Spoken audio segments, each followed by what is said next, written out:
Hello दोस्तों, इस सवाल को देखिए। टाइम एंड वर्क का बहुत ही प्यारा सवाल है, ठीक है ना। इस सवाल में आपसे क्या कह रहा है कि एक कार्य को 8 दिनों में पूरा करने के लिए 20 व्यक्तियों को लगाया गया, ठीक है ना। लेकिन कोविड-19 संक्रमण के कारण 4 व्यक्ति 4 दिन बाद कार्य छोड़कर चले गए, तो कार्य को पूरा करने के लिए आवश्यक दिनों की संख्या आपको बतानी है, ठीक है ना। तो देखो इस सवाल में क्या है कि 20 व्यक्ति हैं शुरू में और 8 दिन का काम है, ठीक है ना। लेकिन वो 4 दिन का काम आपका पूरा करके चले गए हैं, ठीक है ना। तो कितना काम बचा? 4 दिन का बचा है, ठीक है ना। तो 20 व्यक्ति का काम जो है आपका 4 दिनों का आपका बचा हुआ है, ठीक है ना।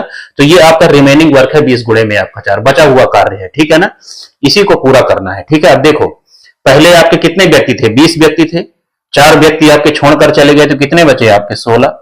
16 व्यक्ति से कितने दिनों में आपका पूरा करेंगे? इसको आप सॉल्व कर दीजिए, तो कितना हो गया? 4 चौको आपका 16 और 4 पंचे 20, ठीक है ना। तो बचा हुआ काम आपका 5 दिनों में आपका पूरा हो जाएगा, ठीक है ना। लेकिन सवाल में आपसे क्या पूछा है? देखिए सवाल को हमेशा ध्यान से पढ़ना है, क्योंकि एग्जाम में 2-3 सवाल ऐसे होंगे कि आप आते हुए सवाल गलत करके आते हैं, क्योंकि ध्यान से नहीं पढ़ते हैं, ठीक है ना। देखो इसमें आपसे पूछा है कि कार्य को पूरा करने के लिए आवश्यक दिनों की संख्या, पूरा कार्य कितने दिनों में पूरा होगा ये आपसे बताना है, ठीक है ना।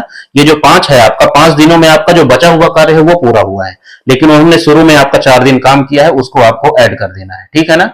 तो पूरा कार्य होने में आपका 9 दिन लगेंगे। और अगर रिमेनिंग वर्क का पूछा होता बचे हुए कार्य का, तो 5 दिनों में आपका होता, ठीक है ना।